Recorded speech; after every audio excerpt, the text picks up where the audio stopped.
Okay, hello everyone. Welcome to this session on number theory in Scratch for grades 1 to 5. I hope we will be seeing how coding in Scratch can be used as a tool for learning math. My name is Claire Kane. I teach math enrichment at STEM and STEM at Schechter Boston. And my colleague Dr. Amanda Strawhacker is here, and she can answer any of your questions in the chat. She previously worked on the Scratch Junior team, and now she currently is the STEAM coordinator at Schechter Boston. So we are going to be looking at topics in number theory. And, we start with what is number theory? Well, number theory looks at the properties of numbers and the relationships between them. And the numbers that it deals with are positive integers. And so because of that, it's a perfect topic for the elementary grades to study in math, because that is exactly what they do. Before we go into the slide and look at these other questions, I would like to actually just go directly to our first example. We are going to be, in this talk, we're going to be looking at two examples. The first one looks at triangular numbers, and the second one is deals with the Fibonacci series. And I'm hoping that we'll do this first example together, and then for the second example, we'll work a little bit individually and see how it goes. So triangular numbers, what are triangular numbers? They're arrangements of dots that make a triangle. And so you see here, I have the triangular number for 2, for 3, and for 4. Because it just talks about how many dots are on each side of the equilateral triangle. So the triangular number for 2 has 3 dots in this picture. The triangular number for 3, which is in the middle, has 6 dots. And the triangular number for 4, which is on the right, has 10 dots. And so when the students do this in class, we use poker chips, but you can use, and they fill out a worksheet, which I will show you right here. This is the worksheet that they fill out. And because we can't all have poker chips, we're going to use this Mathagon, this polypad on Mathagon. I'm going to click on it right now. And it'll take me to this polypad. And I can just arrange these circles here into the triangles. Okay, so here's my first triangular number, and I use 3 circles. So now I can go back to this worksheet, which here it is live, and under the column for 2, I'll put that it has three circles in it. Okay, so then we look at the next triangular number, which here I'll go back to this picture. The next triangular number has 3 on each side, and there are a total of 6. So I'm going to go back here and put a 6 here. And then I put a 10 here for 4. And so the students, go on with this. They fill out this worksheet as far as they need to go. And then I can show you here is a worksheet that one of my students filled out. And, she filled in all of the numbers and then realized what the pattern was. She saw on this bottom row down here that each time you just add the next counting number to get the next triangular number. And so that was sort of the insight that will help the students code this in Scratch, because what they need is they need to know how to get to the next triangular number from the beginning. And so here is, I'm going to click on this Scratch link. Here is some code that does the calculation for you. So I'm going to show you, it's asking you for a number. So it's going to tell you, so let's pick a number. I don't know, Amanda, a number? Can I hear you? How about 12? Okay. So we're going to put 12 here. And so it's going to do the calculation, and it tells me that the triangular number for 12 is 78. Okay, so basically it takes an input from you, which is just a number, and then it goes and it calculates the triangular number for that. So what we want to do now is we want to go ahead and try to code it. And we can see up here, I made it a little easy for you and showed you that there are two variables. You need a counting number, which gets incremented one at a time until it gets to the number that you want to see. And then you have the triangular number, which just keeps track of the total of the sum of all the numbers, the counting numbers. So let's go to create a project, and we'll call it, let's see, we'll just call it Scratch Conference 2023 sample. Okay, and I'll share it just in case you want to work along with it. Okay, so first we need those two variables. So let's make two variables. We need the counting number and we need the triangular number. I'm just abbreviating here. And we're going to initialize them to something. Try. We're going to set num and try. One of these is going to have to start at 1. So let's start the number at 1. Okay. And now we need to ask the question, which triangular number do you want to see? So let's put that up here. Which triangular number would you like to see? And with Scratch, we need some way to start. So let's start with the flag. Okay. Okay. So now, how do we do this? So it's some kind of repetition. So let's go to Control and find this repeat. And the question is, how many times are we repeating? Obviously, it's not 10. How many times do we need to repeat whatever it is that we're doing in our calculation? Any suggestions from the chat?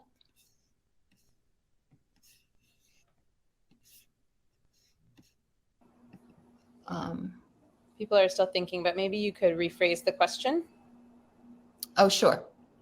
Okay, so basically, actually, let me just go back to this slide. Okay, here's the student worksheet again, and on the bottom, this bottom row where she says +2, +3, +4, +5, that is the way she's going to get from one triangular number to the next. So if you start with 1, which is what we're doing, we're starting at 0. We're adding the first counting number to it. And then if we add the second counting number to it, we get to 3. And then if we add the third counting number, we get to 6. And if we add the fourth counting number, we get to 10. And so one of these variables, the num variable, is going to be this bottom row that says +2, +3, +4. So we're going to have to be incrementing that variable. And then this row here where it says total number of coins in the triangle, this is our triangular number. This is try, the variable we made called try.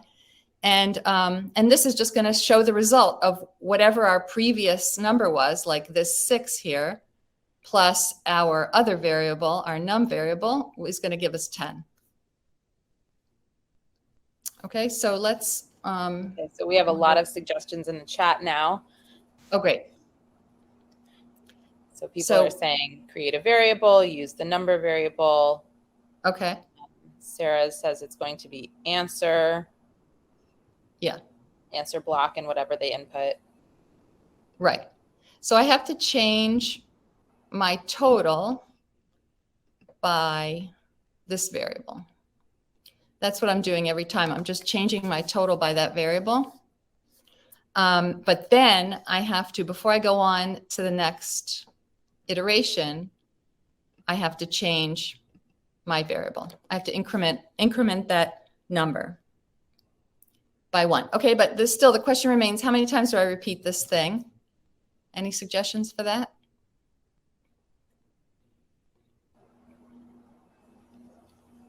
Yeah, people are suggesting the answer block. Oh, excellent. Perfect. Okay, so we're going to repeat it answer times, and then, sorry, at the end, we're going to say the result. And I can just say try here. Okay, so let's try it. We're going to press the flag. Which triangular number would you like to see? Any suggestions? 5. 5. Okay, so here's 5. And it shows me 15. Okay, now if I go back to this, we can see that for 5, the answer is 15. Okay, so, and again, in Scratch, if I want to, get fancy and say the triangular number for 5 is 15, I use this join, join apple banana a few times and say the triangular number for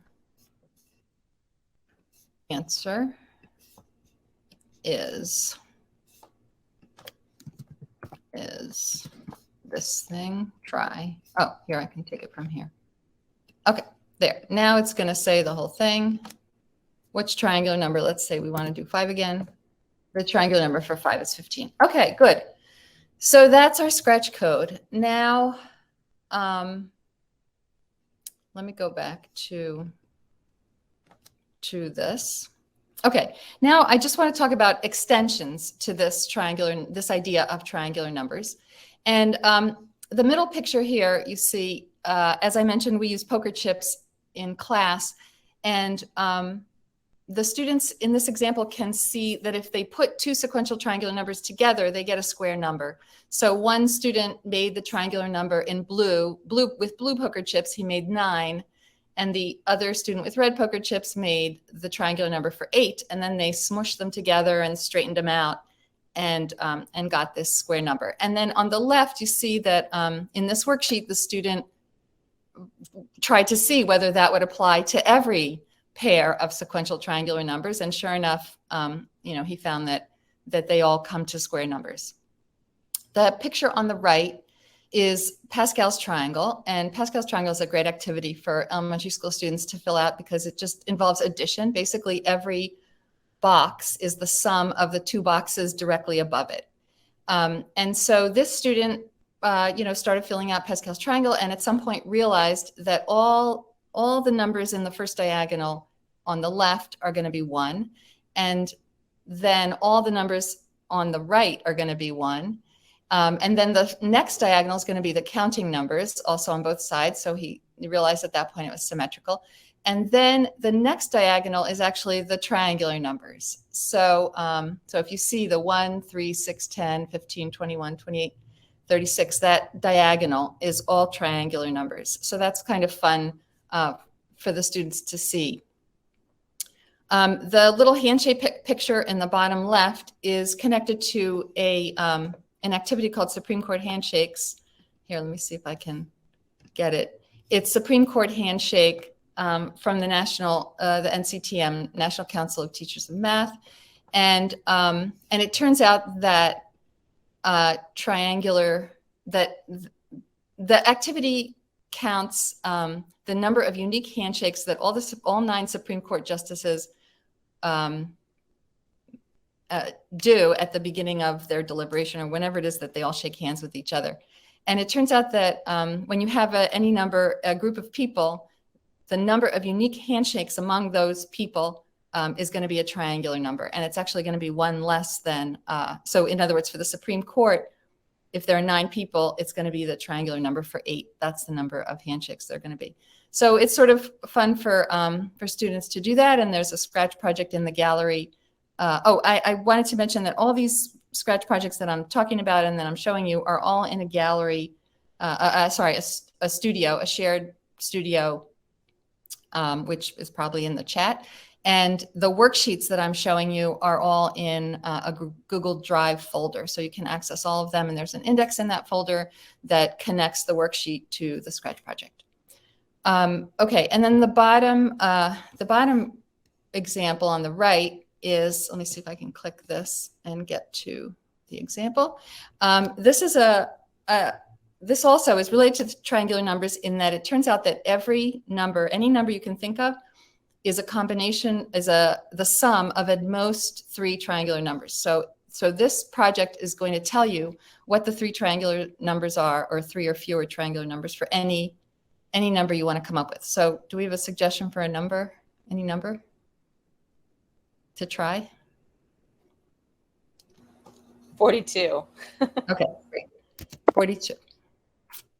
Okay, so 42, and these are, so it's basically, 21 and 21, 36 and 6. Anyway, you get the idea.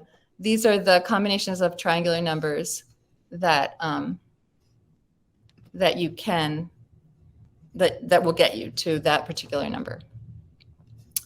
Okay, so our next example deals with the Fibonacci sequence, and we're going to do the worksheet together, and then what we're going to try to do is modify our code modify our triangular number code to make the Fibonacci sequence. Okay, that's our goal for now, for this example. So in this example, we're going to motivate the Fibonacci sequence with this exercise of parking cars and trucks. And the idea is that you have a certain number of parking spaces. We're going to be filling out this table at the top. The little boxes below that are just the parking spaces. And the idea is that a car takes up one space and a truck takes up 2 parking spaces. And to do this in class, we use the Cuisenaire rods. To do it here, we can go again to PolyPad, and we can use the number of bars, which basically are the Cuisenaire rods, and 1 is a car and 2 is a truck. And then if you want to get a grid to arrange them on, you can get this grid here, and then the things will snap into place, the 1 there and the 2 there. And let me just get these. Okay, so this is how I would arrange. This one here is how I would arrange in 1 parking spot. There's only one way to arrange a car, and obviously it can't fit a truck in there. So let me just go back to here and get the worksheet for this. Okay, so here's the worksheet for parking cars and trucks. And if I have 1 space, I can only park 1 way. Okay, and then 2 spaces. Let's go back to that PolyPad. So for 2 spaces, I have these 2 ways I could do it. I could park a truck, or I could park 2 cars. And the cars are interchangeable. So parking 1 first and then the other is not a different arrangement than of cars. So for 2, I have 2. And then for 3, it turns out I have 3. And so at this point, the students might say, oh, I see the pattern, and they enter 4, 5, 6, 7, 8 in this chart. And, I have to encourage them to try 4. And so let's see, here's 4. Here it is all sort of worked out. The 4th column here has 4, and it turns out that there are 5 arrangements for 4. So we go over here and put 5 here, and then it turns out for 5, there are 8 arrangements. Okay, and this is our pattern. Let me just go back to this PolyPad. Something interesting that you can see if you actually arrange the tiles in this way is that in this column with 4 parking spots, you can see that the first 3, the first 3 arrangements here are just this previous column with a car added onto the front. And the next 2 arrangements are actually the 2 parking spot column with a truck added onto the front. So you can see that, and then in the next column, right, in 5 parking spots, the first 5 are the 4 parking spots with a car in front, and then the 3 parking spots with a truck in front. So this is how we this is the connection between this and Fibonacci. So let's go back to this tab.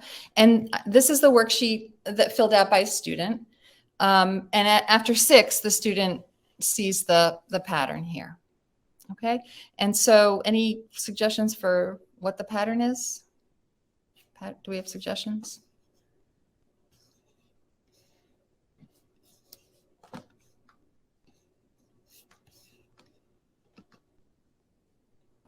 Yes, add two previous numbers. Somebody named Sarah says, add two previous numbers. Okay, exactly. So what we're going to do now is I'm going to go to the Scratch project.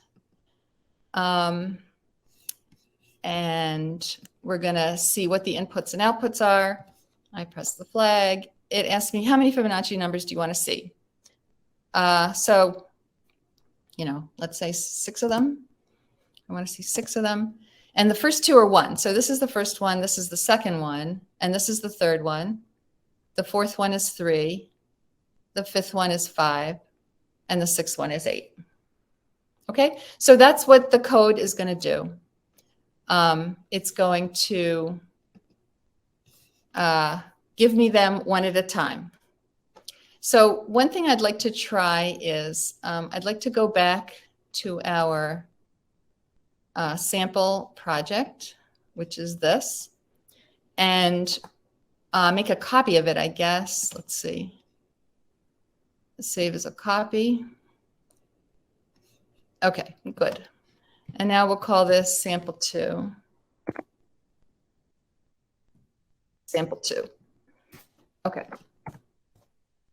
Okay, now in this case, we don't want a triangular number. We want how many? We want to know how many Fibonacci. Oops. How many Fibonacci's do you want to see? So Claire, a couple Yeah. quick questions while you work. Could Yeah. you zoom in a bit so that we can Oh, see the code sorry. a bit more clearly? Yeah, sorry about that. And yeah, I can then- actually make this smaller too. There we go. Oh, great. Perfect. Alyssa, I was wondering if there's a way we can clarify for students that the 1 happens twice in the beginning of the Fibonacci. Oh, yeah. Yeah. So what you could do is just in that other code, let me just go back. Well, here, after you say this, you can just say, you know, say blank. Wait a minute, for the Fibonacci. So after you say whatever the Fibonacci thing is going to be, you can say just a blank like that. Say blank for 1 second, maybe. So then the it'll say the number, and then it'll go away, and then it'll say the other number, the next number. So we could put this in our, now actually for this Fibonacci we want to put the say in the loop because we want to see all the numbers, not just the last number. Like in this triangular number, we just wanted to see the last number. Okay, should I go on or? Yeah, that's great. Thanks. People have Okay. other suggestions as well, but your tweak is very easy. Okay. All right. So in this case, we have a copy of this was our triangular number code. So I'm going to just change the names of these variables. I still need these 2 variables, but I'm going to call this num previous num because this is going to hold on to the previous number in our sequence. And I'm going to call, instead of try, I'm going to call it fib. Okay.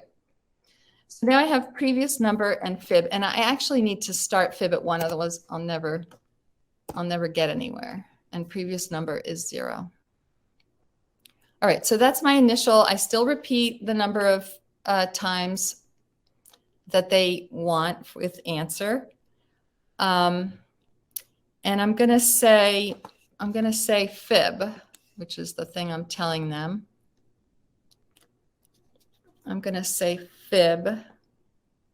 And I'm going to actually do these things at the beginning. I'm going to say whatever's in fib. So it starts at 1, and then it does blank. And then it changes fib by previous num. That's actually correct. So this last instruction is really the only thing we need to change. And actually, we need 1 more variable. Okay, so any suggestions for what variable I need to add and what I need to change my previous number by to get, to reset it to the next previous number? What kind of variable do I need?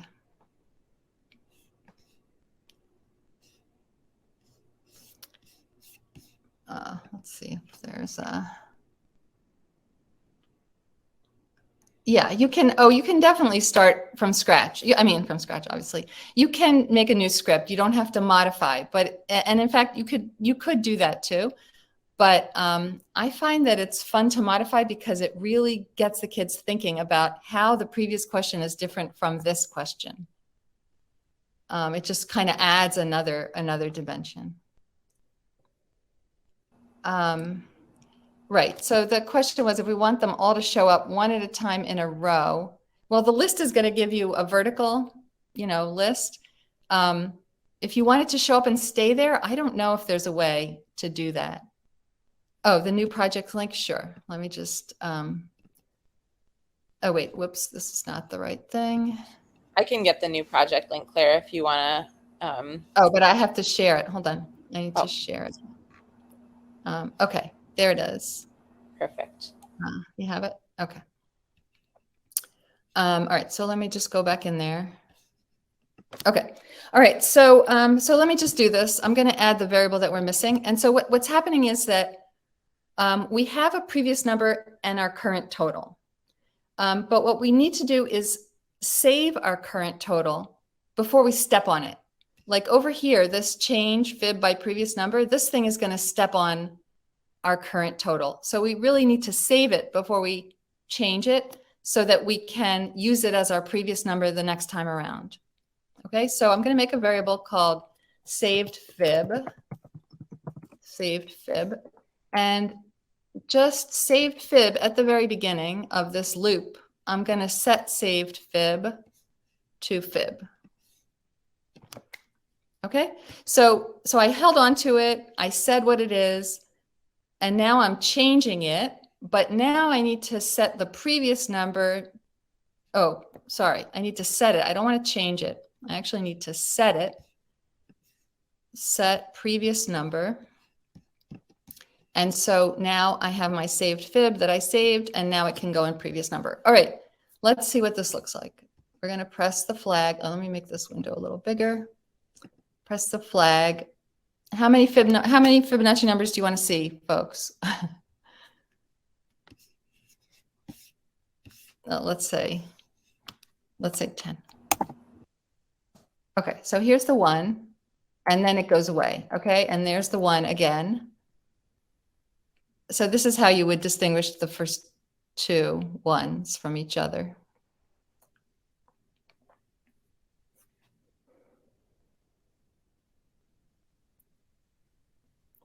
How many did I say? 10?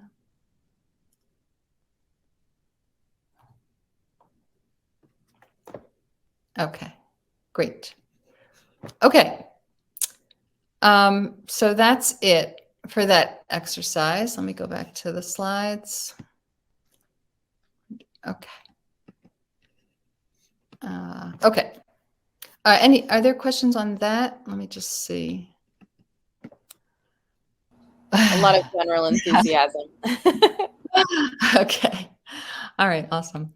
Okay. So these are extensions for the Fibonacci series, and there are so many extensions because the Fibonacci series gets you to the golden ratio, which gets you to the golden angle, and there just are a million things you can do with that.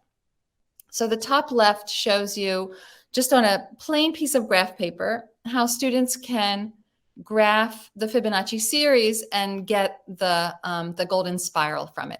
So they start with this little box in the middle of 1. They just, make a box around one of these little cubes on the graph paper. And then they put the next one next to it, to the right of it. And then they put the 2 of them together underneath. In other words, they're going to make a square with the 2 previous boxes. So the 1 and the 1 joined together is going to make the square 2. And then the 2 and the 1 joined together is going to make this square for 3. And then the 3 and the 2 1s are going to join together to make the 5. And then the 5, the 2 and the 1 are going to make the 8. And that's how they sort of go around in this spiral, making this on the graph paper. And they run out of space at 21. The middle picture shows you how you can find the Fibonacci series in Pascal's triangle. Again, Pascal's triangle, same triangle as before. The Fibonacci series is a little harder to find because the diagonals, unfortunately, the triangle I used it has rectangles instead of squares. So I suggest if you do this activity, make squares, and then you'll be able to see the diagonal better. But I kind of tried to draw this red line here to show you that this bottom diagonal includes the 1, the 6, the 10, and the 4, not the final one, just the 1, the 6, the 10, and the 4. Every other diagonal includes the 1 on the right, but all of the diagonals include the 1 on the left. So you really need squares for this. Anyway, this is how you get the Fibonacci series. And it's just like amazing for the kids to see that it's here in Pascal's triangle also. Then the project on the right, on the top, is motivates the golden ratio. And what it does is, here, let me see if I can get there. It's going to ask you how many Fibonacci numbers you want to calculate, and it's going to divide one Fibonacci number by the previous one. So how many numbers should we say? Any suggestions for how many? Oh, the spiral, 37. Okay. The spiral in Scratch is, it's hard to make a, here, 37. Let's just put 37 here. I just want to answer that other question. The spiral in Scratch is hard to make because it gets very big very fast. Like after just, you know, four numbers or 5 numbers, it just gets really big. And so it's like underwhelming. Anyway, so in this case, you can see on the right is the result of one Fibonacci number divided by the previous one. And you can see on the right, it goes above and below. It sort of converges on the golden ratio, 1.618. At the bottom, you see, we get closer and closer to it, and we go like a little higher and a little lower. Each entry is just a little higher, and then the next entry is just a little lower than the golden ratio. Let's go back here. Okay, and so so then this next project on the bottom left takes the idea of the golden ratio and it motivates the golden angle. So this project, here, let's get this, share this tab. Okay, this project is going to ask you how you want to, you're the sunflower basically, and it's going to ask you what angle you want to turn to place the next seed in your sunflower. Okay, so it's going to be a number between 0 and 360, and I have this thing on the top left to show them, you know, which way they would be pointing if they entered any of these particular numbers between 0 and 360. So do we have a suggestion for a number? And our goal is to get a picture that looks like the sunflower on the top right. Okay, so let's see if we have suggestions for 21. Okay, 21. Okay. So now we're turning 21 degrees before putting a seed. And then the seeds, so the way the Scratch project works is that it makes a clone and it sets it going in a certain direction, and that clone just keeps moving in the direction it was set at when it was placed, and it grows a tiny bit each time. Okay, so that was a good guess. It's filling pretty nicely, but it's not filling like the picture. So let's try another. Ah, Sarah, 222. All right, let's try 222. Why does Sarah say 222? 222. Okay, so it turns out that the computation behind this number is that you would get the golden ratio multiplied by 360 and then subtract 360 from it because it's more than 1. So you don't want to like go around the circle and then go beyond. You just want to take the fractional part of that 1.618. So 222 doesn't quite work. I think the problem is that we're missing the 0.5. So let's just do 222.5. It's surprising that the 0.5 makes this much difference. But anyway, that's the idea. So actually 137.5 would also work. It would just be the mirror image because it's 360 minus 222.5 is 137.5. So that's the idea with that project. And the kids have a lot of fun seeing, you know, what happens. Like if they put 90, they get a plus because the seeds just go, you know, vertically and horizontally. So it's a lot of fun to play with this project. Okay, so let's go back. 2. Where are we? Okay, and the last picture here, the bottom right, is a picture of a student using these. We had these Penrose tiles, these kites and darts, laser cut with our school's laser cutter, and these Penrose tiles are developed by Roger Penrose as a non-repeating pattern. You can, if you follow the rules on the tiles, which is to connect the lines on you can put, they're called kites and darts. You can put the 2 kites together or 2 darts together or a kite with a dart, but as long as the lines continue from one piece to the next, then you're okay. And actually, let's go back to Mathagon, because Mathagon has kites and darts in here, believe it or not. I'm not sure where they are. Where are they? Maybe in geometry. They're called here. They're aperiodic. No, they're not. Okay. Well, anyway, they're here somewhere.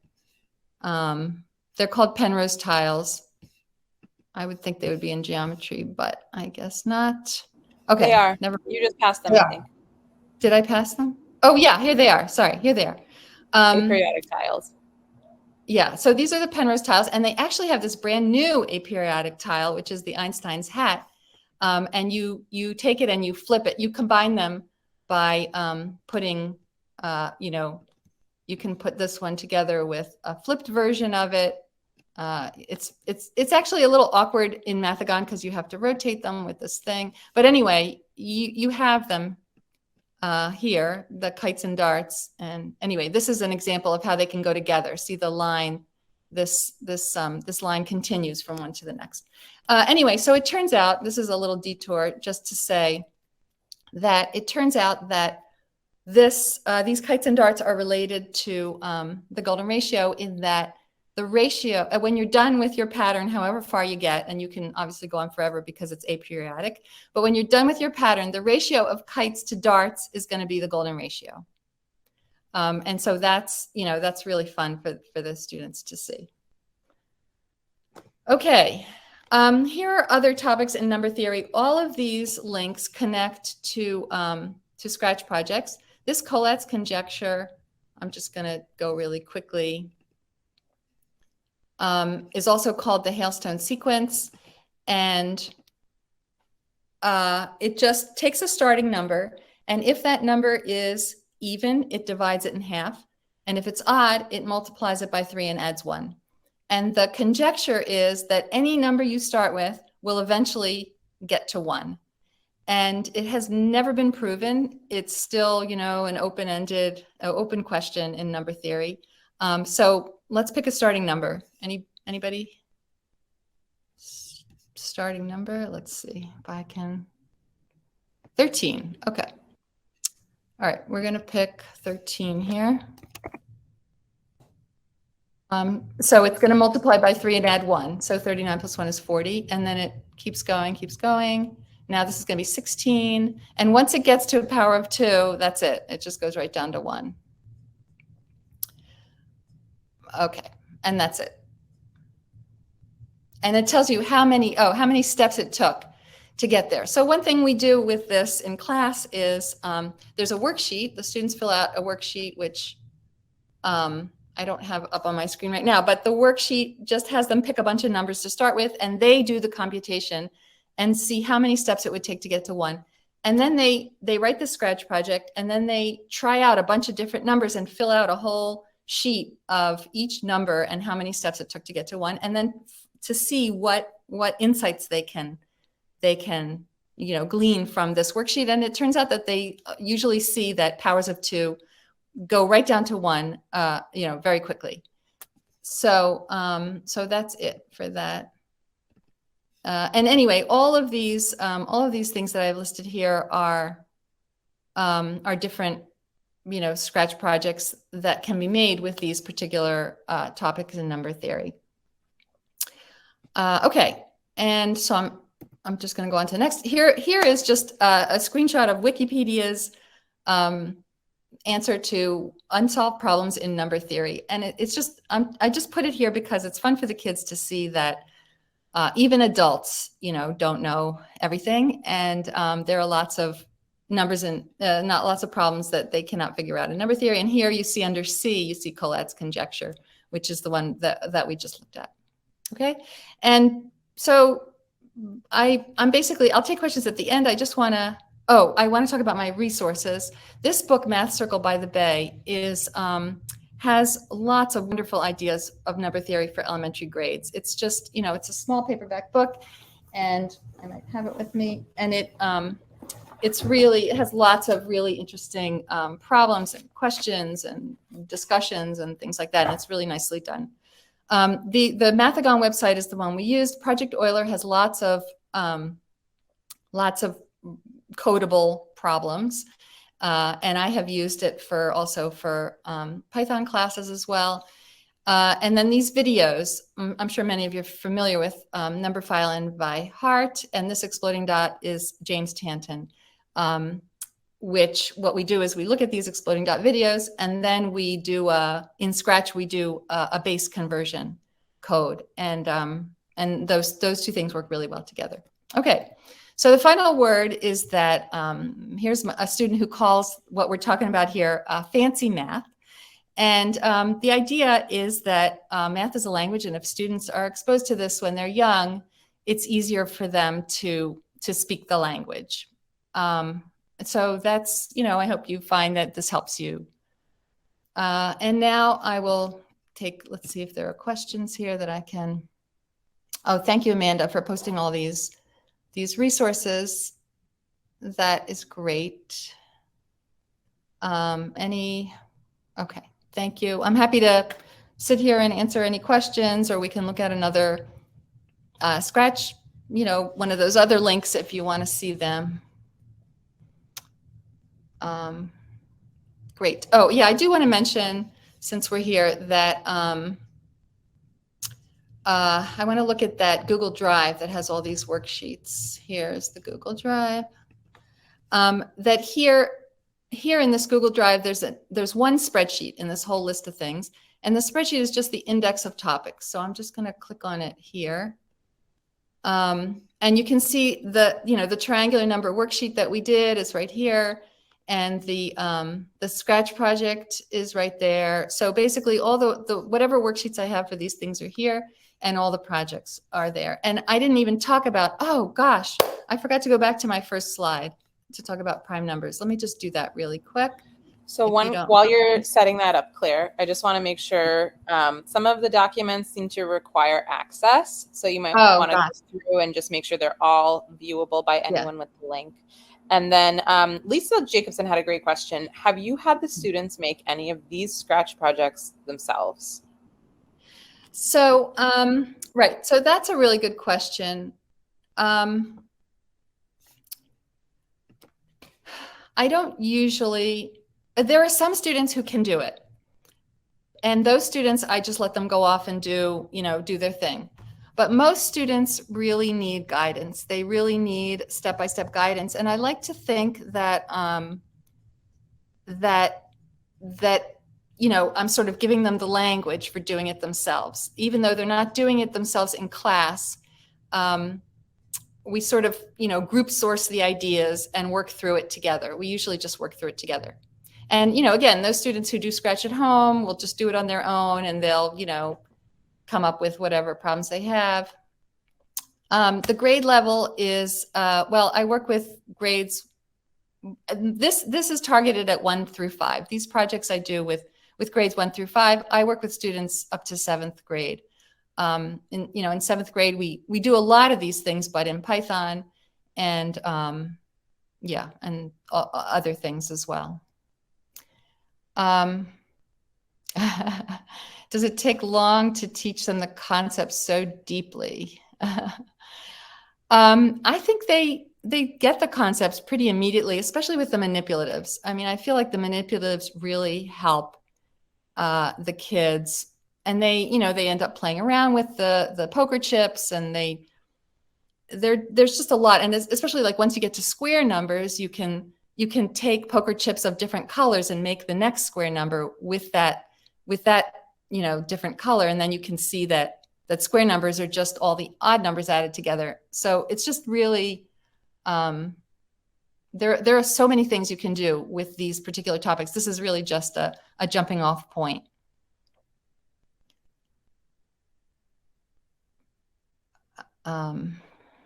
Okay, all right, so I wanted to talk about this slide here at the beginning, just so I don't skip it. So I hope you have seen that what's special about number theory is that the concepts are very simple. It's really, a lot of it is just the kinds of computations that students can do in the elementary grades. And it gives students a view, like a deeper view of numbers. It gives them more of a feel of the numbers, so that numbers start having like personality, like is a number a prime, or, you know, is a number a power of 2, or that kind of thing. Like starting to think about numbers in that way is really helpful and I think really valuable. It makes math more than just, you know, dry computation. And, you know, Scratch is a great tool for this, because they really have to break it down to think about, they have to get a problem like, you know, triangular numbers, and realize that they have to, you know, increment by the next counting number. They really need to break it down step by step. And also Scratch makes it concrete. So here's an example. This top right picture, how am I doing on? Okay. The picture at the top right here has all of the counting numbers. And if the number is prime, it's yellow. Otherwise, it's blue. And so it makes a little stamp for each of the counting numbers. It starts in the middle. So this very middle dot is 1, and 1 is not a prime number. And then the one to the right of it is 2. 2 is prime, so it's yellow. And then 3 above it is prime. And then 4 is obviously not, so it's blue. And then 5 is prime. So it spirals all the way out this way. And what you can see in the end is, even though prime numbers seem to be sort of randomly placed, they actually look like they land on these diagonals. And it's sort of an interesting idea for kids to think about, you know, that there's some organization to it. And it actually turns out there's like an algebra connection to this, that it's a polynomial equation that represents the diagonals here. And this picture is related to, you know, Euler's prime generating, you know, polynomial. Anyway, that's the top right. And then the bottom left is a similar thing. It's a hexagon where each side is represents the next counting number. And again, if it's regular, if it's composite, it's blue, and if it's prime, it's yellow. And so you can see that all of the prime numbers, again, they seem random, but in this picture, they're very organized into 2 different sections. And the sections are for 1 and 5. And so it's interesting for students to look at this picture and think about why it is that all the prime numbers show up in sections 1 and 5 of this picture. And then the bottom right is a Scratch project that picks 2 random numbers at a time, and it does it lots of times. And it sees whether the 2 numbers that it picks, these 2 random numbers, it sees whether the 2 have a common factor other than 1. And it turns out that it's basically approximately 61% of the time the 2 numbers will not have a common factor other than 1. And that's a known, you know, mathematical proof. But what this is showing you is that Scratch can do something lots of times and give you an interesting result. And what you're interested in is the result, not all the computations that it did to get there. And that's what Scratch adds to, you know, to the discussion here. So here on the bottom, you can see that it tried this 10,000 times. It picked, you know, two random numbers 10,000 times. So that's, you know, then students can talk about why it is that, you know, that it comes to around 61% every time they try it, no matter how many times they try it. Okay, so that's the end of my presentation. Let me just... We do have a couple questions if we still have any time. Yeah, sure. So, Elizabeth is asking if we'll have access to the slideshow. So I believe so, but... Yeah, I believe so. I don't know. The conference, I think, is making all these slides accessible. Okay. And then Michelle is asking, as a museum educator, she needs to develop activities that should be pretty self-contained and no longer than about an hour or 2, and wonders if you think that could be feasible, or how to keep the engagement strong? So self-contained, I mean, the manipulative part for sure. There's no question that students can play around with, triangular numbers and square numbers, especially if you have a huge pile of poker chips. That is totally, there are a lot of things you can do with that. The scratch part, they're going to need guidance. It's going to be, I think, it's going to be challenging to get kids to figure out what they're supposed to do on Scratch on their own, especially if they've no exposure to it before. But it's worth a try. And what you could do actually is make like a skeleton program that they just need to modify, and then something like that, just to give them a head start on it.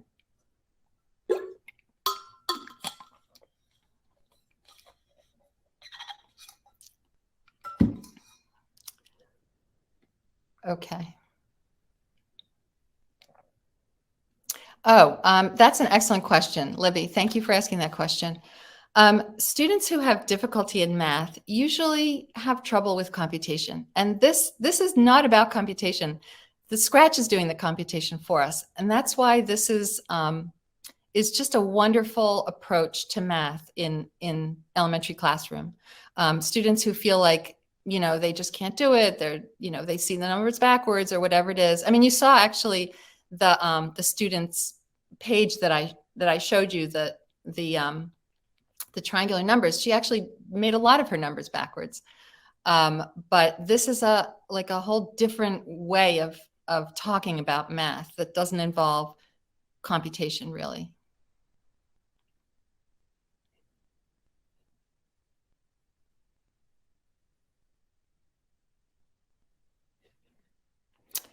Right. So students who are working above grade level in math, this is a great thing for them, because they do all kinds of things with the Scratch project. Like once they make the project, they start putting in really big numbers. And in fact, lots of kids start putting in really big numbers when Scratch asks them for a number, and they see what happens. They love to get the variables to say infinity. Like if they put in a big number, it'll go there, and they really like that. And so, one of the things we have done is see how big a number you have to put in to get the variable to say infinity. And that sort of gives them, again, a feel. We're trying to get a feel for numbers here, not just, looking at them as flat, dry objects to manipulate in computations.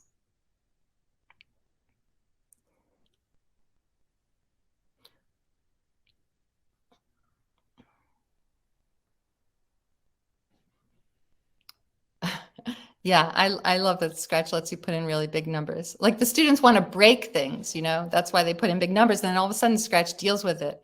And that part is really fun also.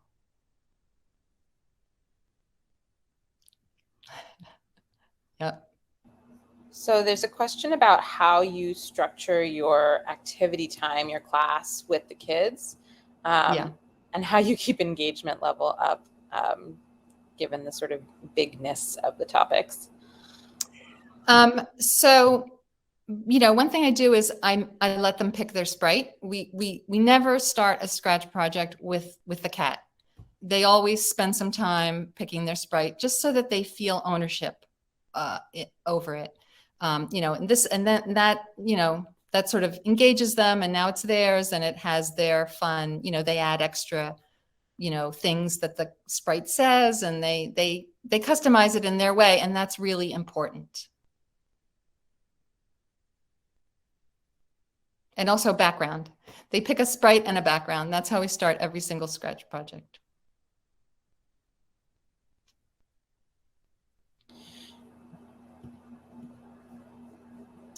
How you structure the class. Right. So the students at some point will know that at some point they're going to get to, when they come into class, they know that whatever the topic we're talking about, whatever manipulatives we're using, whatever it is, this math thing, they're eventually going to get to Scratch, and they're going to be able to pick their sprite and their background and make it fun the way they like.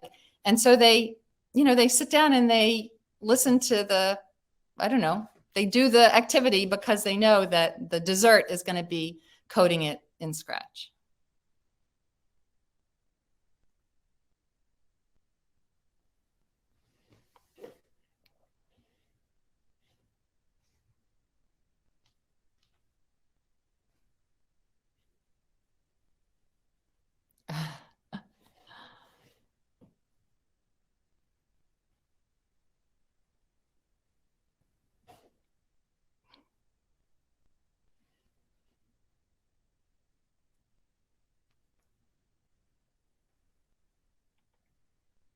think we still have a few more minutes if anyone wants to ask any other questions.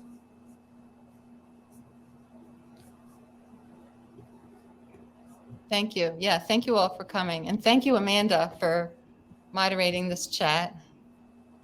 I really appreciate it. I always love any opportunity to hear you talk about math, Claire. Okay. So actually, I wonder if there's any suggestion you would have for the folks. Someone mentioned, this is a little advanced, but I really enjoyed it anyway. What's your suggestion or your best advice for someone who might be themselves just exploring number theory for the first time as an instructor? Exactly. That's a great question, Amanda. I really highly recommend this book, this Math Circle by the Bay. It's just very approachable and very deep. It has lots of simple things you can do in class that different exercises relating to, I covered just a fraction of what's in that book, but that book really lays it out really nicely for kids of this age. And it's just a wonderful resource. So Michelle asks, any other ideas about emerging shapes using algorithms? I think he's referring to your sunflower project. And Claudia is specifically asking about kids that struggle, or maybe no one struggles. Right. Actually, I have a whole bunch of, I didn't put these in the gallery, but maybe we have a whole bunch of drawing with Scratch activities. It's not really number theory. It's more geometry. If that's what you're thinking about, but I'm happy to put them I'm happy to put that in the gallery as well. But, it's really great to get kids starting to think about geometry, like how much do I have to turn to make a square, and how many times do I have to repeat to make a square, and then, what happens, and then kids adjust the angle that you turn and the number of times you turn, and they make all kinds of wonderful, wonderful shapes. And actually a connection, we have an embroidery machine at school, and you can actually go to, you can use this code in Turtle Stitch. There's a website called turtlestitch.org, turtle like the Scratch turtle. And you can code a shape and then transfer it to the embroidery machine and embroider it on fabric. And that's really wonderful. And you can also actually, from Turtle Stitch, download an SVG of it and laser cut the pattern on a little piece of wood. We've done that too. Yeah, I'm talking about Turtle Stitch. Exactly. turtlestitch.org, I think it is, or something like that. It's just that's a wonderful resource for making things with these geometric designs.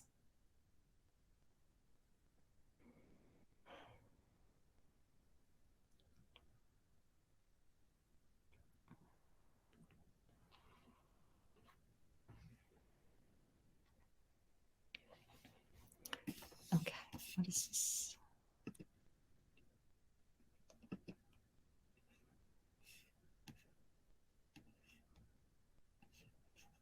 Okay.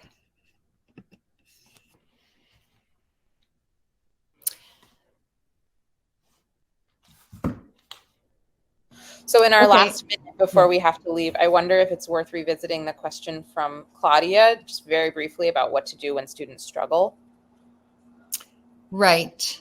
When students struggle with the concept or with the Scratch code? What was the question? Both common. She didn't specify, but maybe you could touch on each example. Yeah. Playing with poker chips is sort of something everybody can do. If students don't want to learn it, that's a different thing. I really love to find things that they do want to learn, because it makes the teaching so much easier. So, I try to find out what they're interested in, and maybe it's, tangram puzzles or something else. So we do that, and then we come back to this.